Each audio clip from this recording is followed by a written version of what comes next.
The state of Colorado has 66 million acres. 30 million acres of that is agriculture, so just under half. It's a huge part of our state.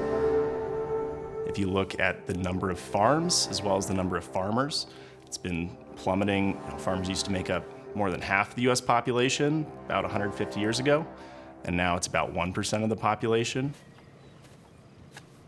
At current projections, we're gonna lose tens of millions of acres more in the next few decades.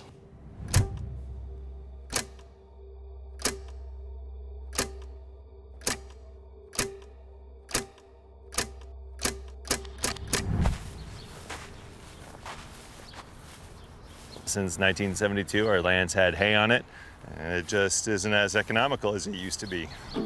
It's just been so hot that it hasn't even got up to knee high yet. That doesn't make sense to keep doing it, especially in Boulder County where it's pretty expensive. The farmers in the area are generational. In some cases, they've been here since this land was settled. The problem is the hailstorms are getting bigger and the drought is becoming more frequent. So how are we going to be able to manage that? There used to be 4 other big sheep operations in this area. Right near here. Yeah, just right in this valley. And they're gone. They're all gone. A lot of ranchers are facing that choice of do they sell or do they try to hold on? And a lot of them are selling out. Rural communities are on the front lines of climate change, both in terms of impacts as well as the economic changes as part of the energy transition. We have seen a few farms replaced with the solar. To take irrigated farmland away to put panels on isn't the right thing to do. Colorado has one of the fastest clean energy transitions of any state. That land use question is a really hard balance of how do we want to use that type of land as a society for energy generation or for agriculture. And then, yeah, small farms are struggling. You know, it's hard to make it as a farmer. The thought of selling or losing the ranch, it weighs pretty heavy on your heart. The pressure is to maintain what you have, and to take a risk, you gamble what you have. If I do something and I lose the farm, I've lost everything that my father worked on for his life, everything my grandfather had worked on. I think I can hold on for a while, but not forever without changing. It's cliche, you know, but they say the rate of change that we experience today is the slowest rate it'll ever be for the rest of our lives. If we don't embrace new ideas, we will not survive.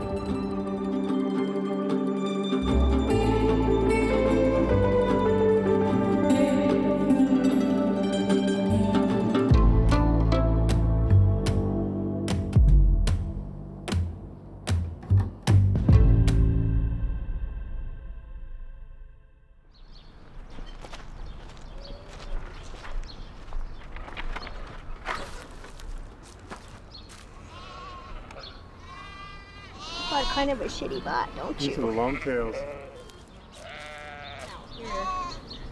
That was. I'm Renee Deal. I'm a 4th generation rancher from Western Colorado.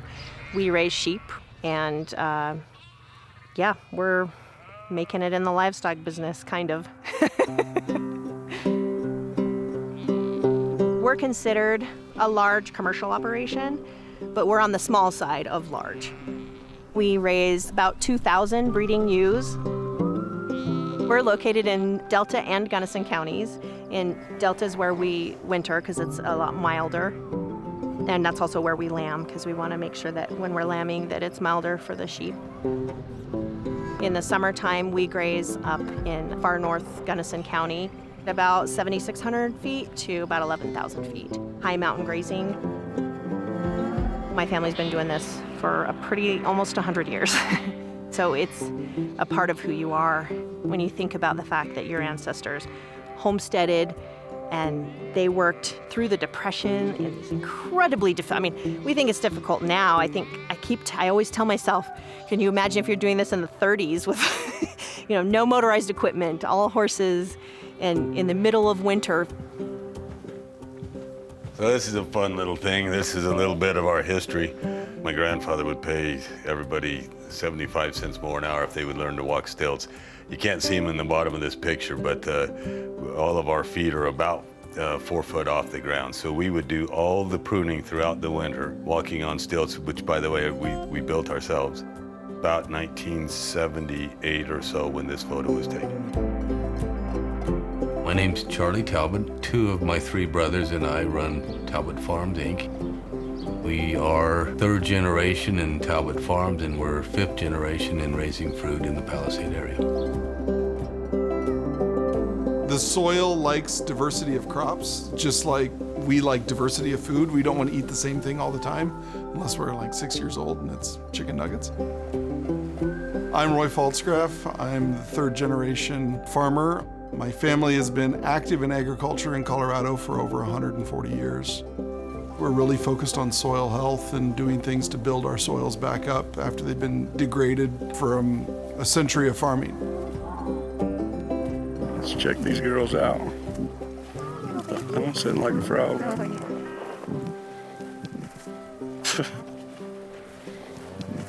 Calves are looking good. My name is Brent Hua, 4th generation farmer. My wife's 4th generation cattle ranching family.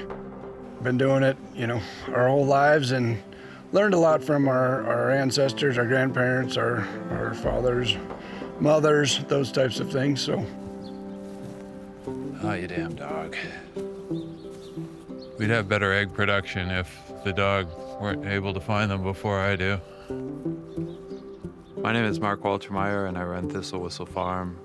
In some ways, my farm is the quintessential old traditional family farm. I have dairy goats, chickens and ducks and other creatures. I have 15 acres, and I rotate my annual crops through those 15 acres. And I also have a mix of educational activities that I host here.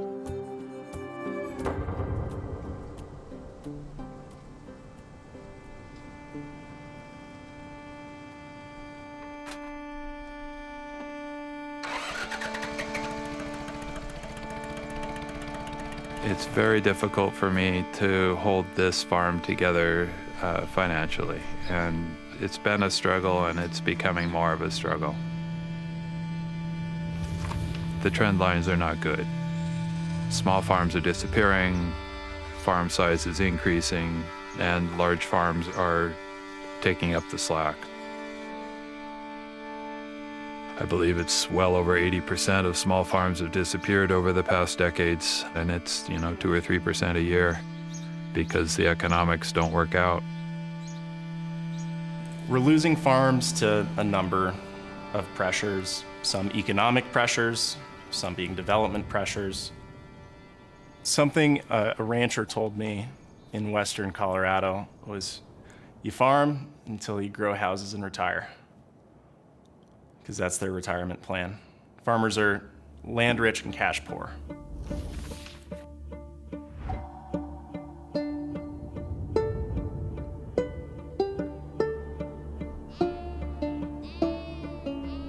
It feels kind of like the challenges are stacked against us.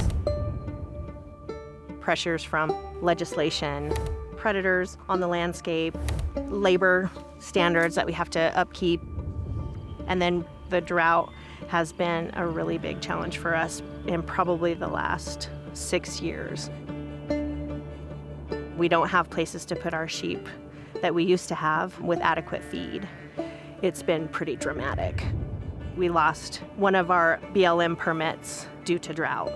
We stopped going there probably 4 or 5 years ago, and we haven't been able to go back on because it hasn't regrown. We've lost a lot of our winter grazing, and so we've had to do a lot more supplement feeding in the winter. But the more that we've done, we have noticed we've had some more disease factors because they're in a more confined area. And then also, of course, the prices of supplemental feed are If you don't know, they're pretty expensive. Those have gone up probably 40% in the last 2 years. That's from the drought too. I mean, the farmers can't are having trouble growing enough hay, so they have to charge more. And so the drought is compounding.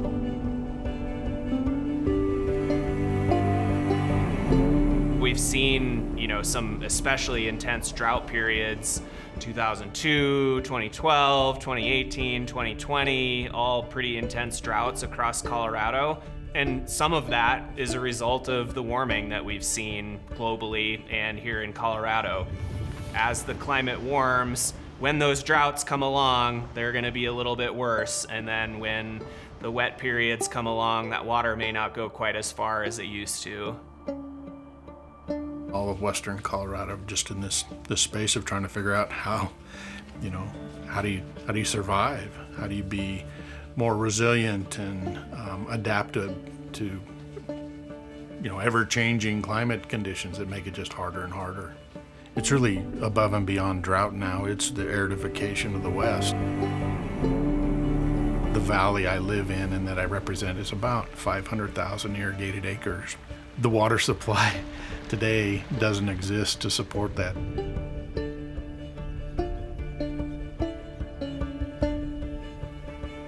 We absolutely are taking productive agriculture out of production, voluntary and compensated, but people that are just ready to be part of the solution and give up part of their irrigated farm.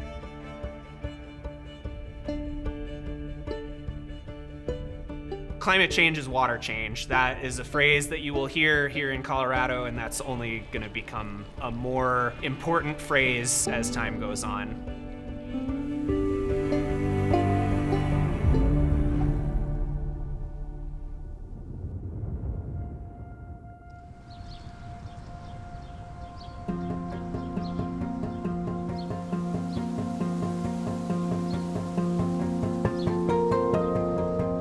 We just have this little gem that exists in 3 counties where fruit growing and wine grape growing is viable. And it's so unique and it has become something that is highly sought after. Palisade peaches are the best peaches in the United States, no question. Sorry, North Carolina, Georgia, that's a fact. But it's also a high-risk business.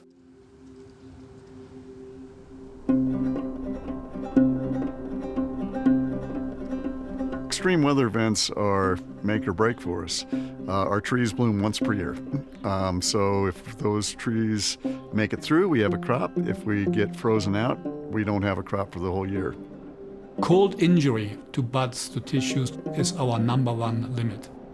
So if that bud is killed, our next chance will be 365 days later. We don't get any do-overs. The impact to us is big. It's no income for the year, and yet we have to have outlay to maintain the trees. We're now raising essentially ornamental trees for a year. They require spraying, irrigating, pruning.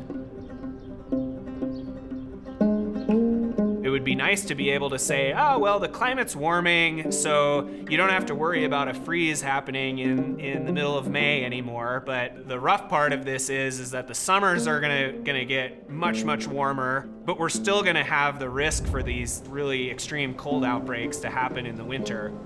The plants are kind of accustomed to it being 90 degrees every day, and then you get a really sharp cold front early in the fall. And for things like the wine grapes or the peaches in western Colorado, those are really bad swings to go from really hot to really cold in the matter of a couple of days.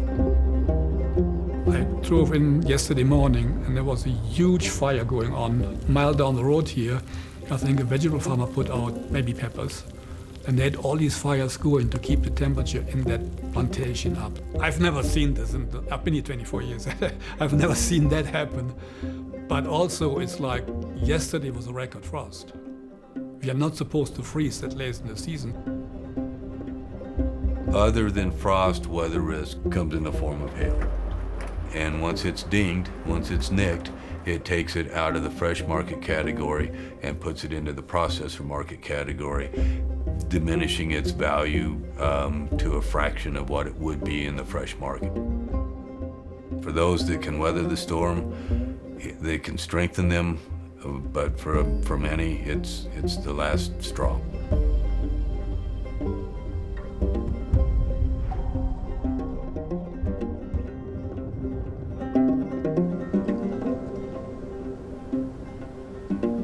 Our biggest factor in production is the weather, which is totally beyond our control. We have 2,000 acres of dry land, so we don't have any irrigation.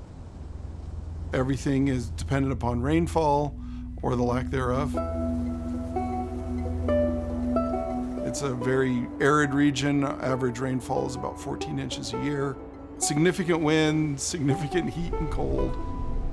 The biggest thing is just the extreme. It seems as though the hailstorms are getting bigger and the drought is becoming more frequent. So how are we going to be able to manage that? And what can we do? One of the biggest weather challenges is any day of the year in Northeast Colorado, the wind can blow 30 to 40 miles an hour. It doesn't matter if it's 20 below or 105. Well, whatever little moisture you had, it just sucks it out of the crops. It'll suck it out of the ground. A crop will just be holding on, and you have a windy day and it kills it.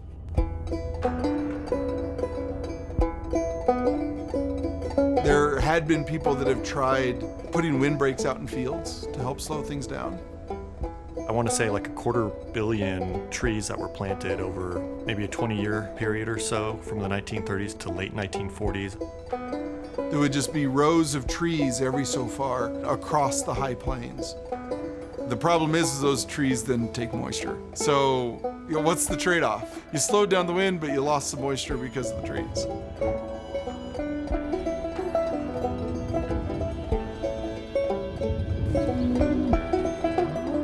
For a lot of us, it's the drought and weather.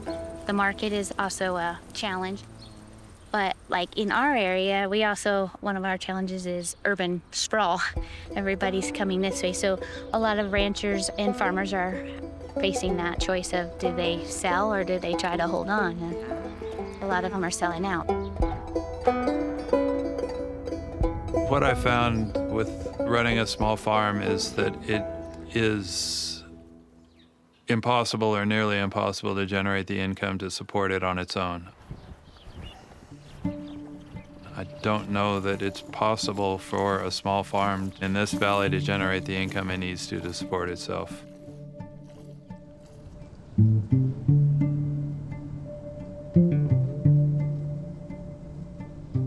The ways around that are to have an outside income, an outside job. I haven't figured it out yet. In order to be profitable, I'm still working on it. I mean, actually, this is one of my jobs. So, I'm actually a contractor as well. So that supports my farming habit. Kind of being isolated out here is one of the hardest things for us. Western Colorado is a tough area. I mean, we're remote from our markets. All of Delta County is less than 35,000 people. Delta County is an impoverished county. It's not rich. Cost of living, even in this valley, has increased substantially. Labor is by far my biggest expense. It is nearly impossible to raise my prices to the point where I can recoup those costs.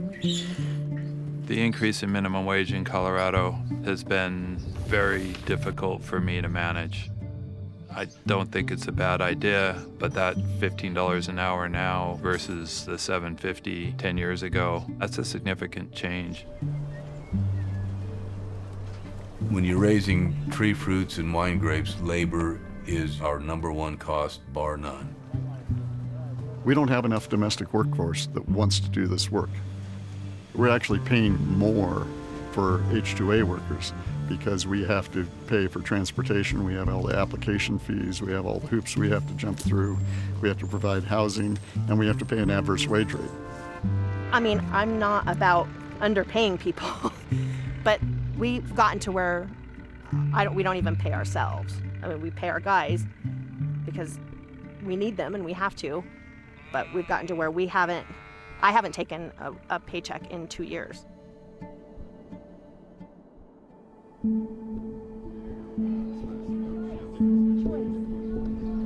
I think it's essential for us to hold on to small farms. They connect individuals to the source of their food and to how we treat the land and what we value. You should care because food matters and the quality of food matters.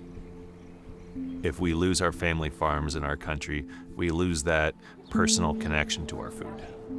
When you have the mega farms, these massive corporations that don't really interact with us individually at farmers markets or put a face to growing the food, it really separates us out away from where our food comes from.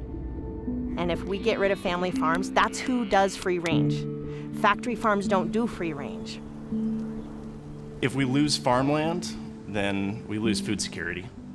There's some hulls and stuff in here. Yeah. I'm hoping that people wake up a little bit more and realize where their food's coming from.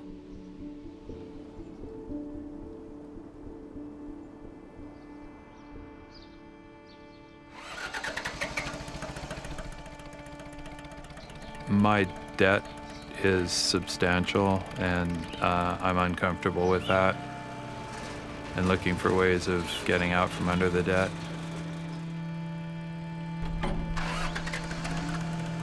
I think I can hold on for a while, but not forever without changing how the income and expenses of the farm go. It is a risk to try something new, and I don't have much more to lose. I mean, I'd rather not lose my farm if I can help it, and I need to try something new to make it work better. And that seems like a risk worth taking. It's really hard to see a future in animal agriculture. Having to give that up and do something else is, it would be something that'd be really hard for me to do. Do we just continue to beat our heads against the wall and maybe go out of business, or do we try to branch out and come up with new opportunities?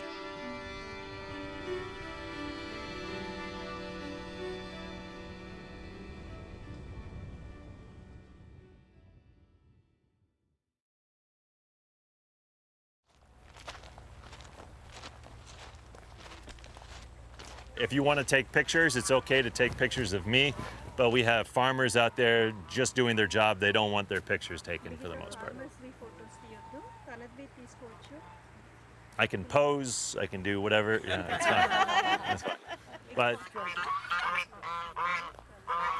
we won't go too close to them. They will attack.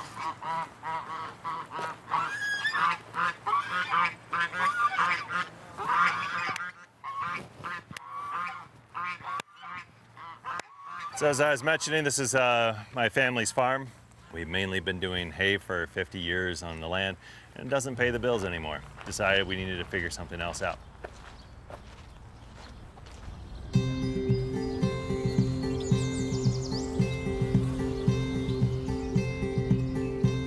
We worked with Boulder County to change their land use code so that we could build a solar array on our farmland. So instead of using the sun for harvesting grasses, we now use the sun for harvesting electricity, and then we can also use the space underneath it for growing different crops.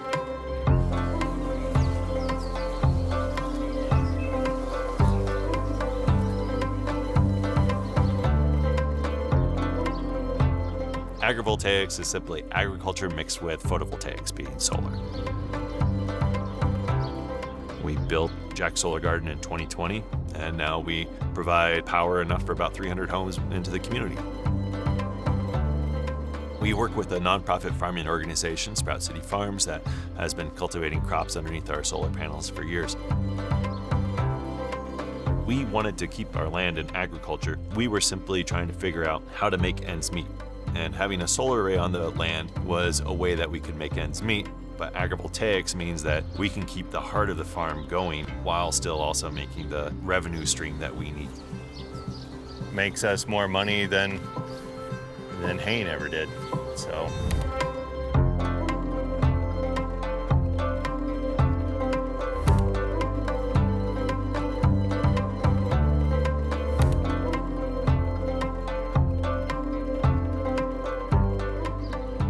Agrivoltaics is a huge opportunity for farmers as a way to benefit from the energy transition, because this is a way that they can diversify revenue and support the rest of their operation.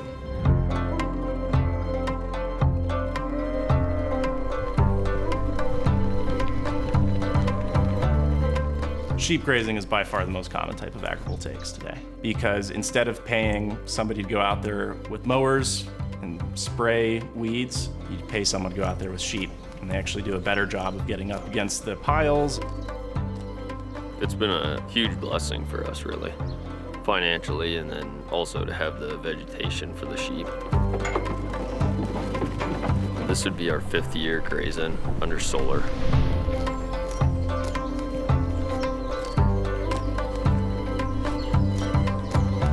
So without this, we would have to lease land, and to try to get those leases obtained is hard.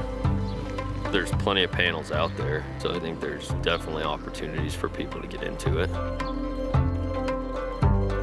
Why not? I mean, it's to the benefit of all of us. We can do these things differently so that it helps to support even more people than simply the clean energy that's being produced. So why not?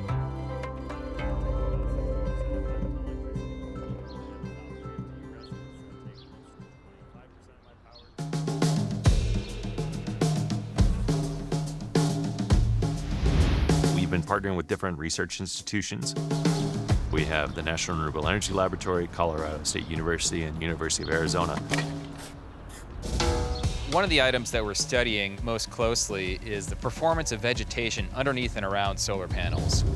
One thing we've noticed in the West is that a lot of different types of vegetation perform better and have higher yields when underneath the partial shade of the panels. The shade is really important in hot and dry areas like what we have here on the Front Range. The panels, as they're tilting throughout the day, the sun and shade are cycling over the field, so nowhere gets full sun, nowhere gets full shade.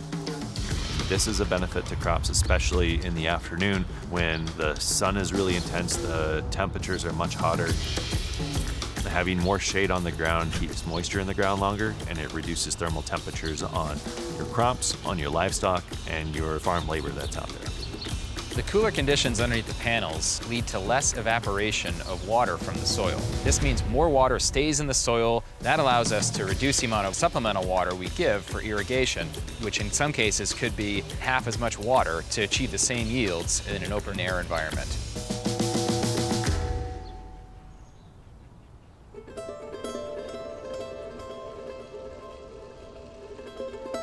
Agriculture in the state of Colorado is going to change.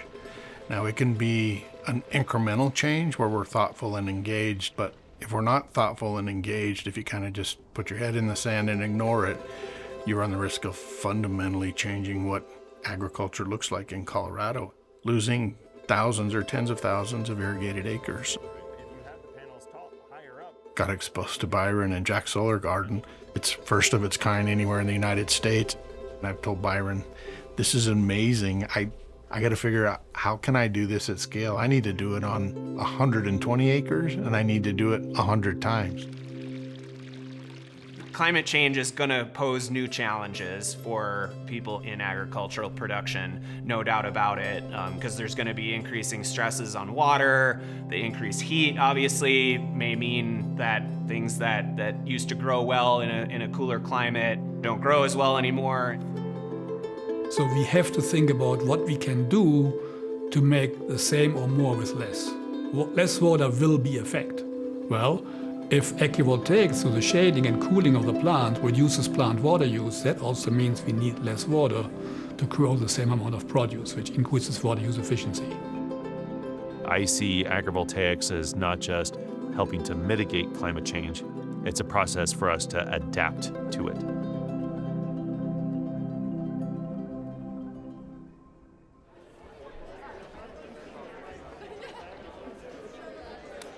Seems like people are kind of oddly divided about it. Like, people think that it's the future of agriculture, and other people are naysayers and say it'll never work. Agrivoltaics is still pretty niche in the industry overall. I would say Absent kind of educational endeavors, it's not something that comes up in a day-to-day conversation with landowners or of interest levels. It's very costly in comparison to other projects. You need to use more steel because the projects have to be higher from the ground so that it can allow for grazing and then for actual farming of the crops. It takes additional research and development. It's not as incentivized in the federal or state levels, and the headache of that development is not worth what is already a thriving industry.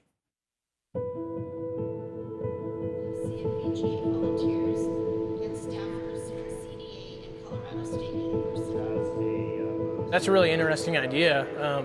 I just couldn't imagine what kind of price tag that would come with that. Cost, 100%. Cost and get what does it look like to get these installed? You know, for me, it really all comes down to cost. What's it gonna put in my pocket? It's our passion, but it's all about the money. I think it's a great idea, and you know, whether or not it would work for us, it's questionable. I mean, you know, the size of our equipment. I mean, a lot of our stuff is 30 feet in width. The crops that we grow, to get our equipment in there, it wouldn't make sense. Very large combines, and you don't walk through and pick anything. The main challenge I see with agrivoltaics becoming more common is just more examples. People need to see it to believe it. That's what we've been saying at Jack's Solar Garden for years. That they're able to continue eating and enjoying life when it's still 100 degrees outside.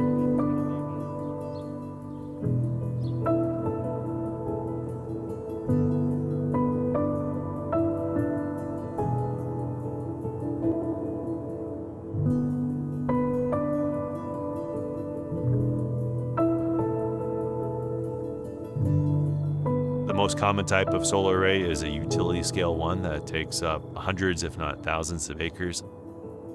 Society is simply not asking of them to make it so that we can still have agricultural activities underneath them. These solar arrays are being built and they'll be in place for a really long time. The decisions that we make now are going to impact our grandchildren.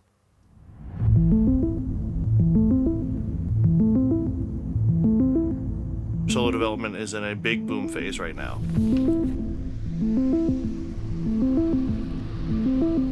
Capacity that's proposed to be installed outpaces everything else proposed.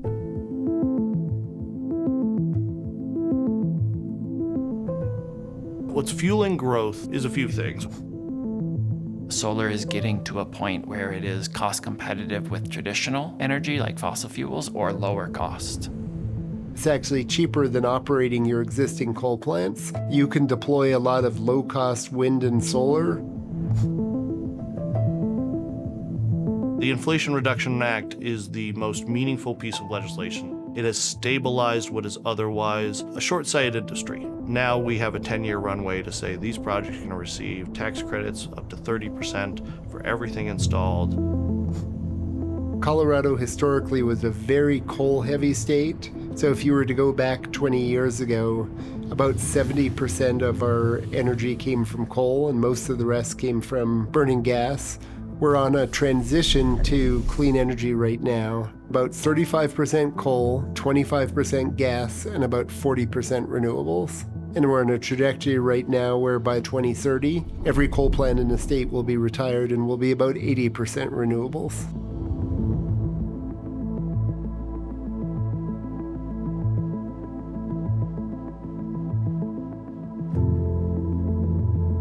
Energy resources needs are only going higher and higher.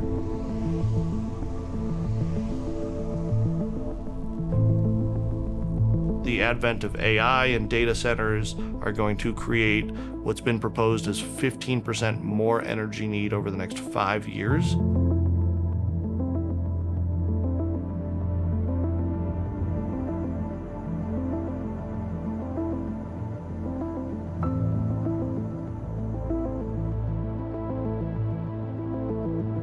Agricultural land is generally among the most attractive. I mean, farmland specifically, it's relatively flat for the most part. It's usually in an area that has some existing infrastructure, whether that be access roads or existing electrical infrastructure that's available to the site.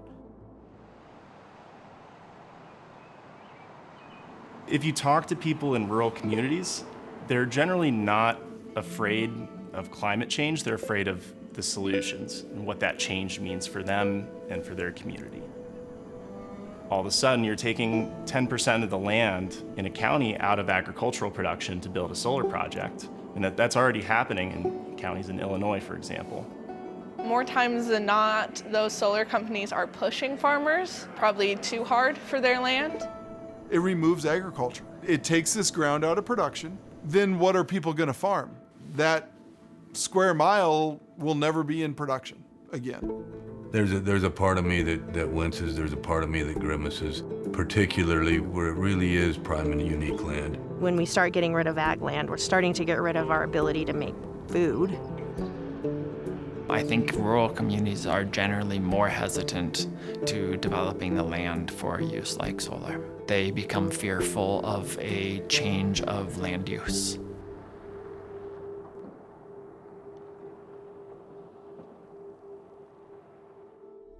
A solar farm said to be the largest of its kind is coming to Delta County, but not everyone is a fan of the idea. In fact, even the county commissioners were split on the project.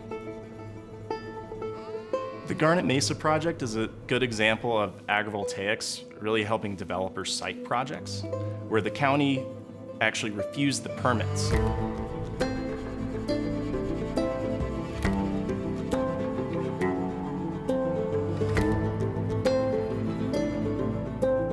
It's a large solar project, and there was community opposition and specifically concerns about the loss of irrigated farmland and the water rights associated with that. In Delta County, our master plan states that we will preserve ag land. So when we start talking large solar fields like the one that's going in up on Garnet Mesa, we're truly concerned about maintaining that agriculture. People live and move to Delta County because of the open space and the irrigated ag lands. Yes, it is a concern. This is how we eat. And this is a real basis for our economy. In their second application to the county, the one that passed, they raised the level of the solar panels, and they also made sure that their irrigation structure was more suitable for that type of environment. County commissioners were not willing to approve this solar project until they integrated sheep grazing into the management plan. This project will be the determining factor of whether agrivoltaics work in Delta County. If this works, it's possible it can work elsewhere. I can tell you, I grew up a few miles from this location. Things grow best in the shade out there. It gets hot in the summertime. It takes a lot of water to make things grow, and this may prove to be one of the best things they've ever done to get grazing out there. The political divide here, like everywhere else in the country, is significant. If this is a point that we can meet up and say, hey, this seems like a good idea, that's great. This is good for rural Colorado, for my constituents, and good for climate change activists all at the same time. If we look just at the western U.S., the Bureau of Land Management, they're proposing opening up 31 million acres for solar development. But much of this comes into conflict with existing grazing leases. And this could put family farms, family ranches out of business. Half of our agricultural lands are used for cattle ranching, and so that's a lot of land. And a lot of that space is out here in the western part of the U.S. where we have very good solar assets, and it's also the cheapest land that's available to solar companies to be able to lease. So ranch land is where solar arrays are being developed. Agrivoltaics is one way that we can build solar and not put ranching families who've been here for generations out of business. I'm not aware of anywhere that has cattle, really. They're too hard on the equipment. They'll rub against it, they'll break it, they're too big. I think a lot of folks are afraid of cattle within solar arrays because they see how they interact in confined spaces or with a solo tree out in the middle of a field. Whereas within a solar array, it's long rows and multiple rows of lots of shade where these animals can have access to the shade. There are a few projects doing cattle grazing under solar. They're still fairly small scale, But there's also a ton of research going into this. We do need innovation. We need developers who are willing to take a little more risk on their projects in order to do this. You might need to elevate the panels a little more, or you might need to modify your tracker operations a little bit. I oftentimes think the concerns around having cows within solar arrays are blown out of proportion simply because people haven't seen it done yet. You know, no one wants to take the risk, whether you're the rancher or the developer, because no one's done it before.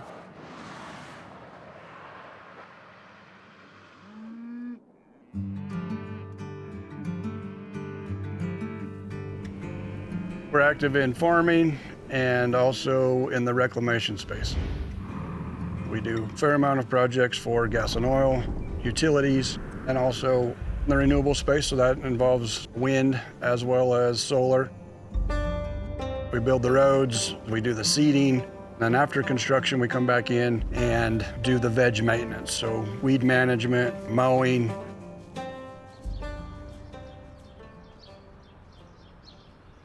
I spent a Monday trying to help my wife plan for pasture, the hay that we were gonna need to feed our cows. The next day I'm on a solar site and we're mowing the grass, and I'm saying, look, this is crazy. Why aren't we figuring out a way to hay this or graze this and utilize this product? It has an economic value to the ag world.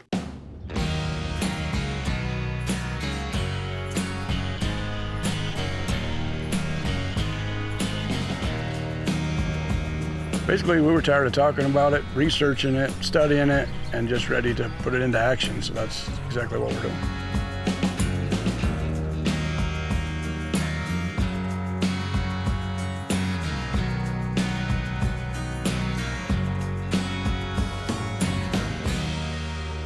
There's certainly pushback. A lot of it's education. Not a lot of people understand cattle or have been around cattle, so they naturally think that they're going to ram the piles, or that they're gonna just start tearing things up. And so our experience is that is not true. They're not gonna just start tearing things up. However, we do need to mitigate some of the potential risks. The pile height and the torque tube height matters. Cattle selection is gonna be important, their docility. We're excited about the cattle, mostly because of the economic value that they have versus sheep. We think there's benefits with the panels. Cattle benefit from shade. Their digestion's better, their ruminant works better, their body temperature, the amount of water they consume, the rate of gain's better. It also creates microclimates that actually extend our grazing seasons. And so I actually had this conversation with my wife, said, hey, let's start thinking of these solar panels as shade structures. They just happen to have a module on top of them.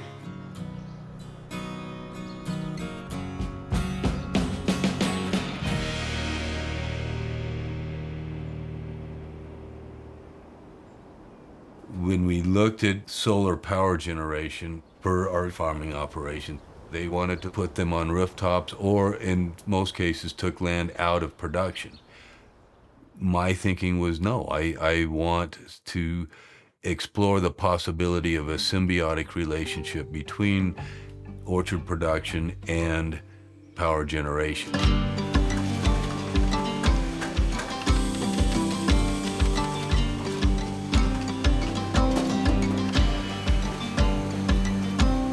For the local growers here, especially the larger growers, if you're running a packing shed and a cool store, you have very, very high energy needs in the middle of summer. And so they're looking at it as a means of cutting down on their energy cost, but also benefiting their crop. It's sort of like a win-win. I see three potential benefits. One, to achieve some degree of frost protection. The data shows that the panels actually raise the night temperature. So it stays warmer under the panels compared to no panels. There have been publications that say you can raise the temperature by 2 centigrade. That would be almost 4 Fahrenheit. That's the difference between 100% spring frost damage or maybe no spring frost damage. Two, to have some degree of hail protection. And finally, three, to manage the light prescriptively. There could be less evapotranspiration if it's a real hot day and I can shade them some more. less sunburning on the fruit, and yet there's times in the year I want them to have that full light. A couple of years ago, for example, we had sunburn on half of our apple crop. Too hot, too sunny. You end up losing half your crop.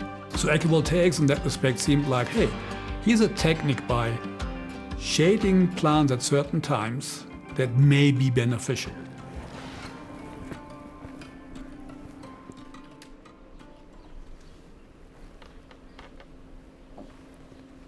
It's always been a bit of a gamble to try to grow food because of weather, but the risk is greater now. I'm convinced that I can do better growing some of the things that I grow under panels. Tomatoes and peppers and potatoes and greens. We can reduce the amount of water I need and improve growing conditions.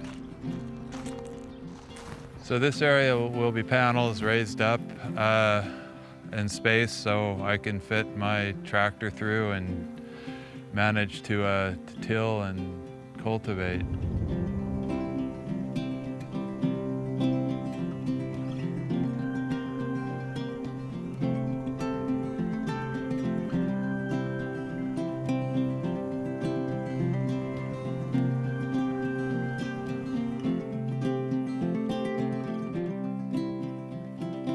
Our ambition is to spread the cost savings out among the people who are receiving the electricity, not by the owner of the land. It'll save money and it'll reduce the amount of fossil fuels being used.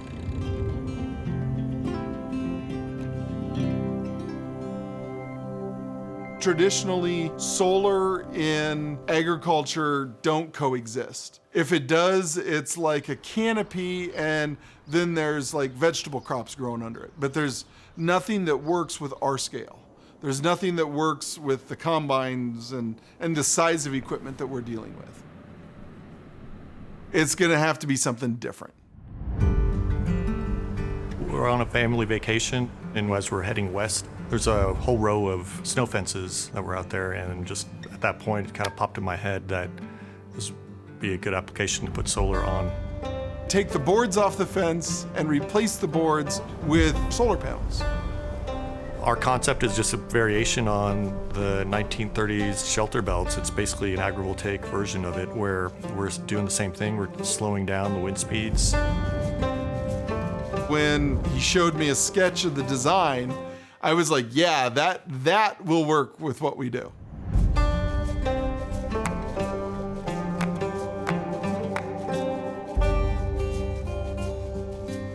I'm not worried about farming around it. We'll be able to set the panels in the position that we want. We'll be able to farm up close to it.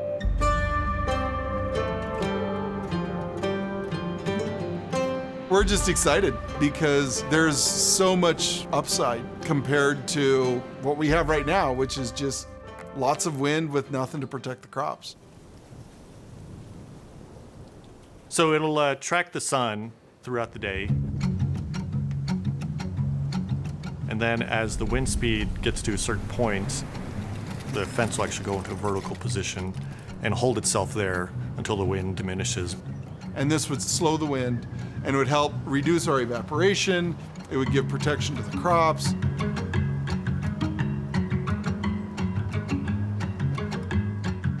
And we're taking measurements at each specific site down to about 2 feet.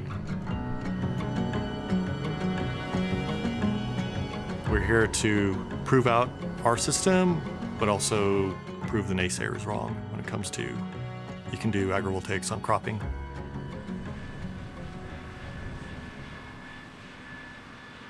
The problem with the solar panels is people think that, oh, you're gonna grid tie them. The problem is the electric companies really aren't interested. Joe Schmo farmer that you drive by when you're going to Boulder, he's near electrical infrastructure and I can build a 1-2 megawatt project and make it economic. When you're way out in the eastern fields, I need to build a 500 megawatt project to make it economic, to feed the power back, to build the infrastructure. If you want to do behind the meter solar, that's great, but that's not at production agriculture scale. If we do an entire field, That's way more electrical use than we ever would have. The big financial opportunity is to be selling that electricity to the grid for use elsewhere. But what we can't get is the rate that really makes the economics work well.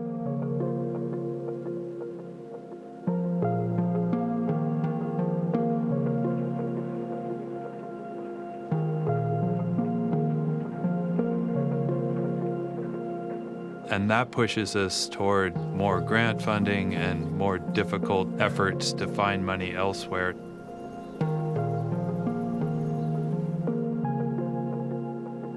Solar developers are really interested in these larger scale projects.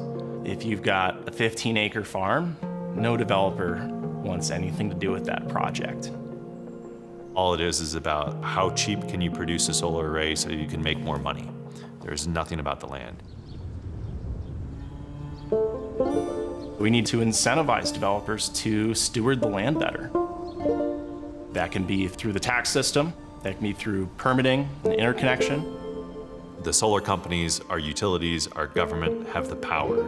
The more people that ask of them for this, that's how the change occurs. They don't want it on the grid. If we put it on the grid, they don't want to pay us very much for it. It's funny, everybody talks about buying local except the power company. So instead, there's examples out of Texas that they're actually starting to mine cryptocurrency with it, because that takes an incredible amount of electricity. Our thought process is you can bypass the transmission portion, and our business is basically data processing centers co-located on agricultural fields. Some of these companies are running a lot of AI technology. That AI technology takes a lot of power. They could actually house equipment in the area off-grid tied to these systems that would allow those kind of technologies to evolve without having a large carbon footprint on it. And it would actually be helpful to us in the long run because it would help slow down the silly wind. Bringing the jobs from a data center out into a rural area, that would have a significant impact on rural economy and help increase numbers in rural areas that have been decreasing for years.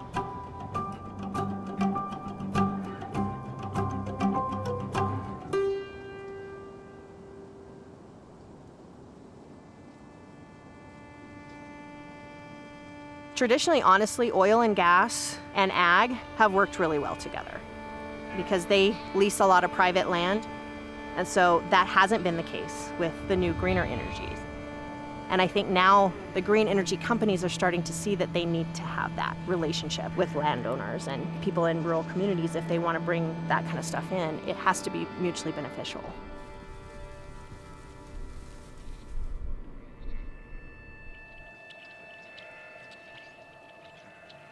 I'll be 100% honest, we were having some pretty serious discussions about liquidating and going out of the business.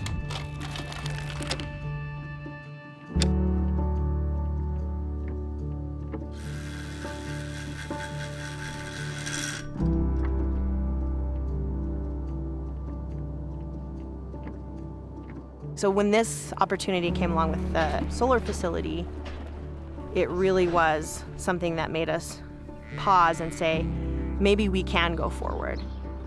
We started realizing that this is like a mutually beneficial program because we would get forage, we would also get paid because it's vegetation management for the solar company, and they actually end up benefiting because it's cheaper to pay us to come in and graze instead of a landscaping company. And it's better for the environment because now you're not just cutting the grass and throwing it away, you're having a regenerative program where the sheep come in and graze, but they also fertilize. We're encouraged that the solar panels are going to help shade the area so that we'll get some better feed value and it'll be cooler for the sheep.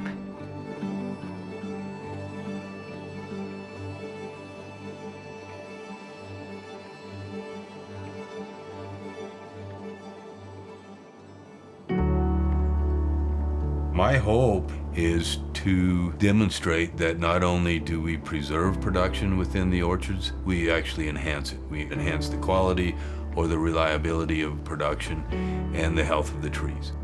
If we have that experience, then the possibilities to expand that model across many more acreages could be quite exciting.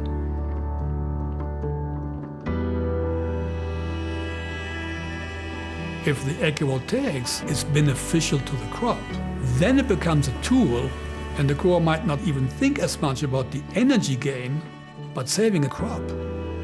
That's a very different economics. We hope to have an agrivoltaic center right here in Colorado where we can continue to help agrivoltaics evolve. This solar project is something that could truly revolutionize what farming looks like in Northeast Colorado. There'd be additional revenue for farmers, which means they are less reliant on the weather. I would love to be able to have our entire farm lined with this. Will you make it? Will I make it? I will make it, yeah, I'm convinced I will. I'm not sure what the path is right now, but I will make it. I'm stubborn and persistent and have the ability to make this hold together. We depend on farmers. I mean, I saw a great sticker. If it weren't for farmers, you'd be naked, hungry, and sober. They're very underappreciated. And this is a bridge that we can give them. I think that's worth paying for.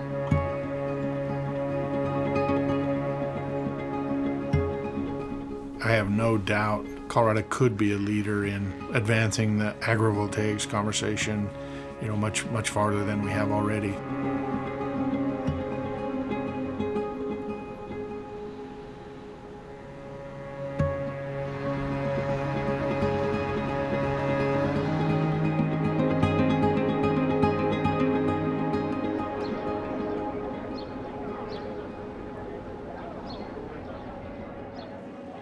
Society only has two things, your people and your lands. How you treat them both is important because that's how society is going to be able to function in the future. If we take care of it well now, then we'll have more to offer our future. We have to decide, what are the outcomes that we want in the energy transition?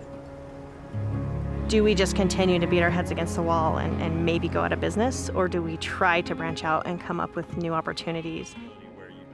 People need to see it to believe it. That's what we've been saying at Jack Solar Garden for years. And the more opportunities there are around our country for people to take a look at it, the more we'll have people thinking about it, being creative, and then doing it. I know it's a little cliche, but the stars are kind of lining up to go, we have access to the resource, there's demand for that resource, so let's figure out how to collaborate and work together to create really positive outcomes.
Driving down the highway on 287, bright morning stars on the horizon, and I know I ain't got long